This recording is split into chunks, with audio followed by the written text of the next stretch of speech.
¿Sabías que existe el método correcto para guardar cinturones de cuero? Pues sí, y en este video te voy a enseñar paso a paso cómo aplicar este método de forma fácil y rápido, la mejor solución para cinturones.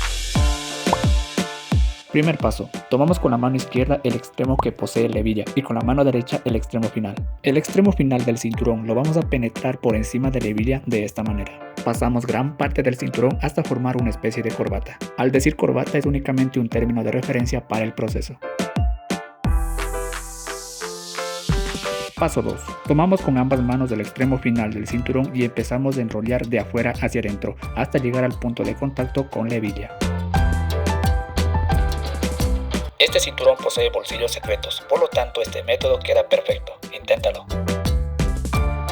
Y por último, la parte enrollada lo vamos a penetrar en el espacio interno generado de la correa con el cinturón. Ajustamos la ubicación de la correa y listo. Ahora ya puedes guardar de manera correcta tu propio cinturón. Evita que tu cinturón se dañe con este tip de guardado.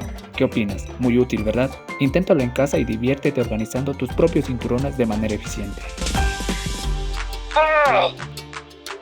Utiliza este método para guardar tus cinturones de cuero. Y recuerda que no necesitas ser un experto para hacer este tipo de cosas. Como verás, es súper fácil y rápido. Solo necesitas empezar. Guarda tus cinturones de forma creativa. Gracias por ver este video. Suscríbete a mi canal para más contenido. Yo me llamo Joss y te veré la próxima semana. Buena suerte, cracks.